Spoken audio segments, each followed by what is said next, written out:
News for Bharat हमारे इस मंच पर मैं आरिफ आलम आप तमाम का बहुत स्वागत करता हूं। गुजरात देश का ऐसा राज्य है जहां पर आसान धारा कानून, ये गुजराती में इसे आसान धारा कहा जाता है, लेकिन इंग्लिश में कहा जाए तो डिस्टर्ब एरिया एक्ट, ये कानून यहाँ पर लागू है और ये कानून मौलिक अधिकारों का हनन करता है।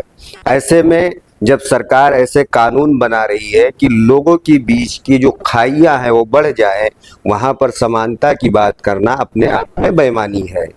ऐसा इसलिए कहना पड़ रहा है क्योंकि गुजरात सरकार यूसीसी लागू करने की तैयारियों में जुट गई है और हमारे साथ में इकबाल मिर्जा साहब हैं जो अहमदाबाद जमात-ए इस्लामी हिंद के अध्यक्ष हैं, उन्हीं से बातचीत करते हैं। इकबाल साहब, जैसे कि मैंने अपने ओपनिंग में कहा कि कितनी बड़ी बेईमानी है ये, दूसरी चीजों में समानता क्यों नहीं? देखिए, मुझे तो ताज्जुब इस बात का होता है कि जब ये कहा जाता है कि बीजेपी सरकार मुसलमानों के हित के लिए वक्फ अमेंडमेंट एक्ट ला रही है या यूनिफॉर्म सिविल कोड गुजरात की सरकार ला रही है। ये ऐसी सरकार का दावा है, और वो भी मुसलमानों के विकास के लिए, हित के लिए, जिनका एक भी एमपी मुस्लिम नहीं है। बल्कि ये कहा जाता है कि वो किसी मुस्लिम को टिकट ही नहीं देते, और जो मुसलमानों के नाम पे लगातार राजकीय ध्रुवीकरण करते चले आ रहे हैं, पॉलिटिकल पोलराइजेशन करते चले आ रहे हैं, उनका ये दावा है कि हम मुसलमानों के लिए लाभ के लिए ला रहे हैं।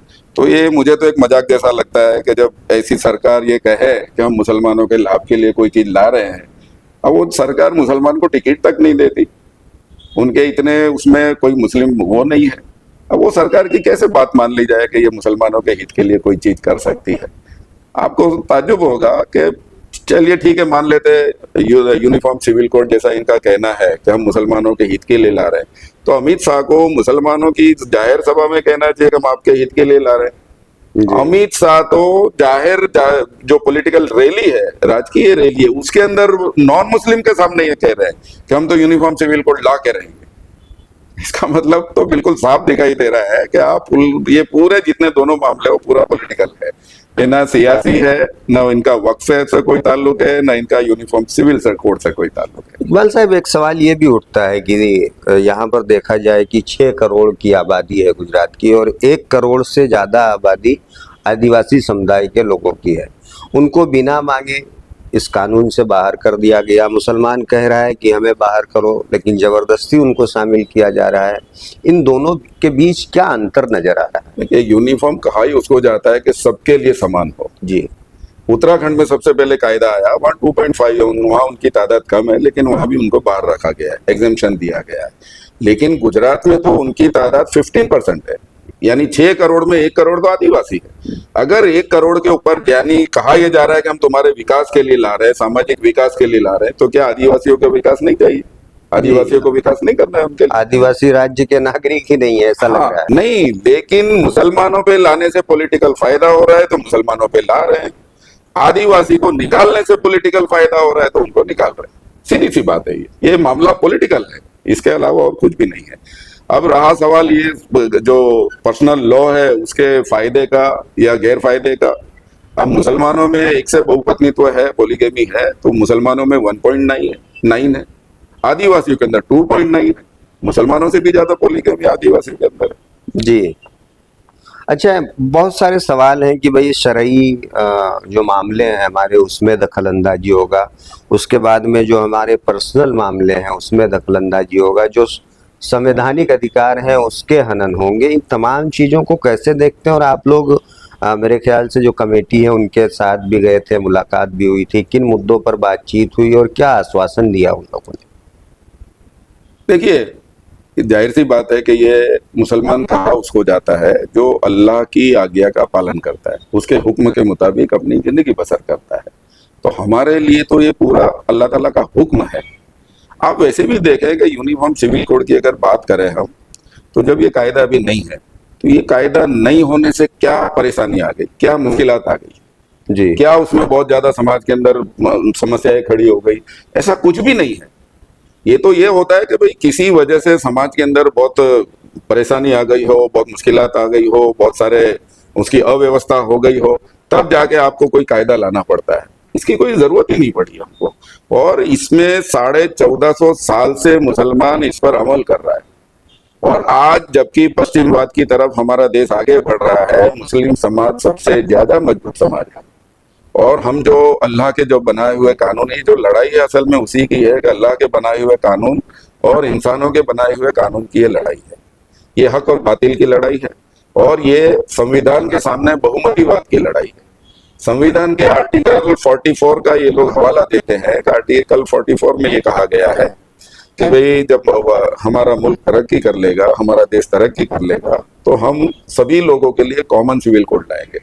लेकिन आर्टिकल 44 ये भी तो बात करता है कि हम पूरे देश के अंदर नशाबंदी लाएंगे, हम पूरे देश के अंदर जितने युवा है उनको रोजगार देंगे, हम पूरे देश के अंदर गौहत्या पर प्रतिबंध संपूर्ण पूरे देश पर लाएंगे। तो वो तो करते नहीं है। कर्नाटक में, गोवा में और कई राज्यों के अंदर, नॉर्थ ईस्ट में कई राज्यों के अंदर गौहत्या पर प्रतिबंध नहीं है। नशाबंदी तो बहुत दूर की बात है, बल्कि सरकार कई राज्यों में नशे के छूट दे रही है, उसका इस्तेमाल हो रहा है। हमारे गुजरात के अंदर प्रतिबंध, गिफ्ट सिटी में जो प्रतिबंध वो हटा दिया गया और हो सकता है आने वाले दिनों के अंदर पूरे गुजरात में से भी प्रतिबंध हट जाए। तो जो चीजें उस पर तो अमल नहीं कर रहे। और आर्टिकल 25 जो मूलभूत अधिकार है, ये 44 है वो तो डायरेक्टिव प्रिंसिपल है, मतलब ये मार्गदर्शक सिद्धांत है। लेकिन आर्टिकल 25 है वो तो मूलभूत अधिकार है, हमारे फंडामेंटल राइट्स है। तो फंडामेंटल राइट्स का तो किसी हालत में हनन नहीं हो सकता। आर्टिकल 25 ये कहता है कि भारत के हर नागरिक को अपने पसंद के मजहब को चुनने का, उस पर अमल करने का और उसका प्रचार प्रसार करने का पूरा पूरा हक है। मैंने तो ये कहा है कि अगर आप यूसीसी लाना चाहते हैं तो हमारे संविधान के अंदर आर्टिकल जो 25 है, सबसे पहले आपको उसको हटाना होगा। वो उसकी मौजूदगी में आप यूसीसी नहीं ला सकते उसके अंदर। और ये समान नागरिक संहिता गुजरात के अंदर बात कर रहे हैं, तो हम गुजरात के नागरिक नहीं है, हम तो भारत के नागरिक हैं। अगर ये कायदा आएगा तो पूरे भारत में आएगा, ये गुजरात के लिए नहीं है। ये अलग अलग उसमें लगाते हैं।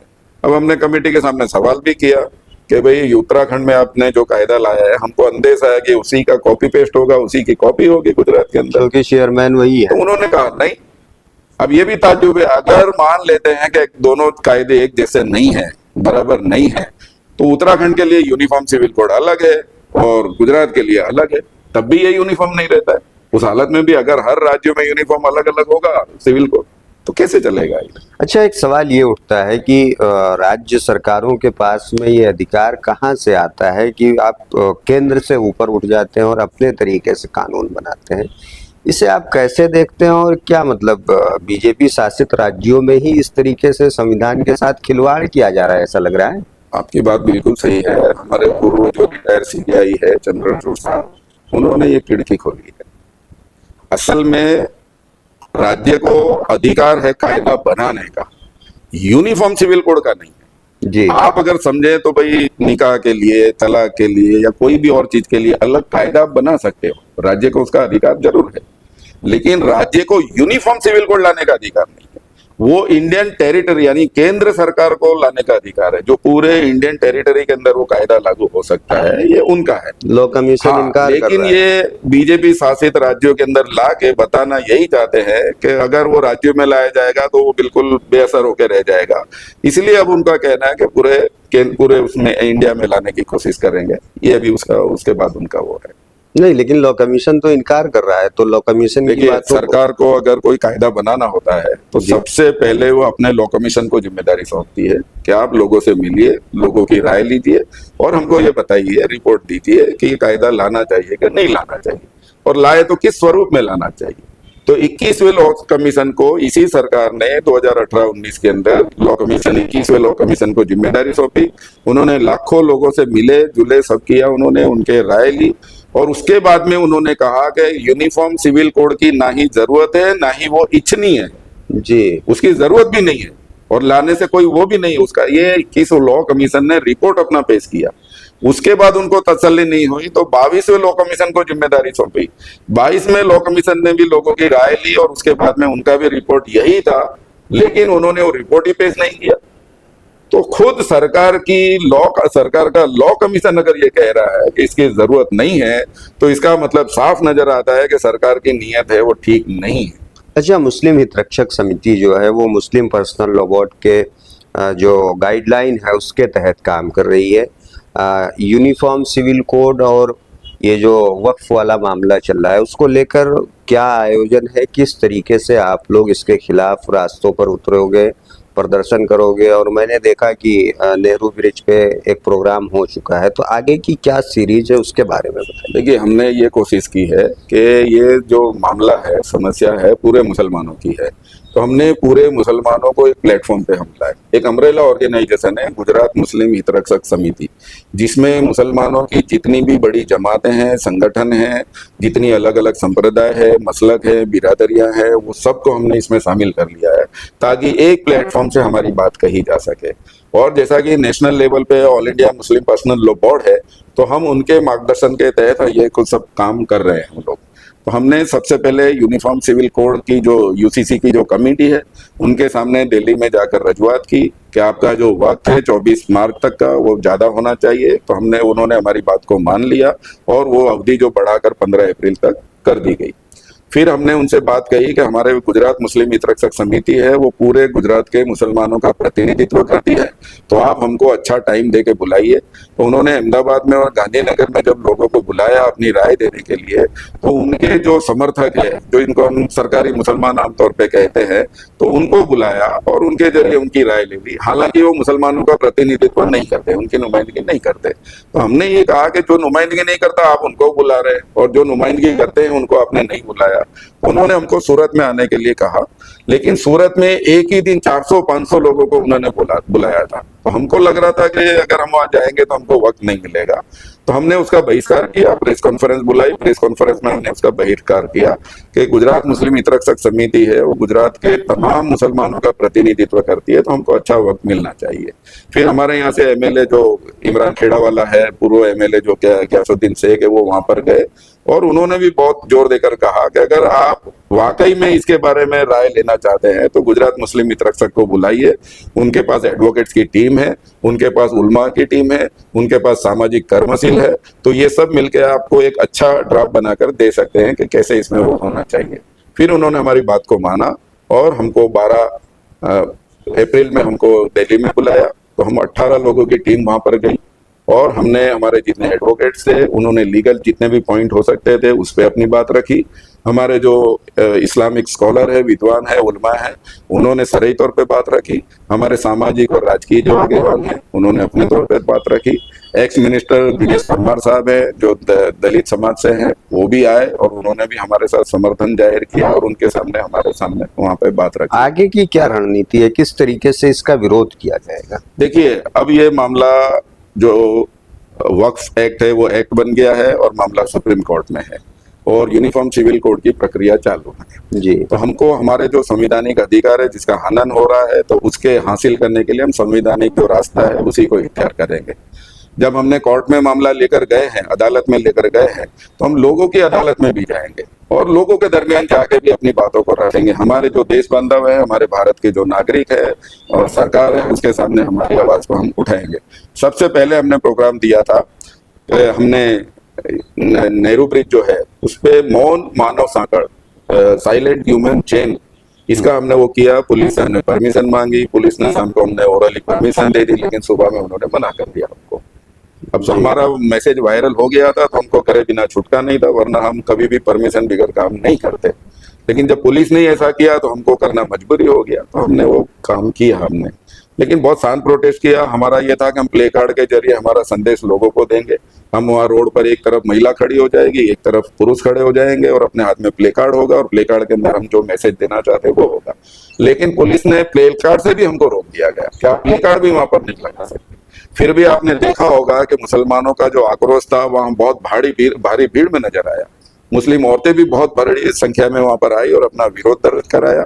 अब हम 30 तारीख को रात में 9 बजे से लेके 9:15 बजे तक 15 मिनट के लिए बत्ती गुल यानी ब्लैकआउट करेंगे।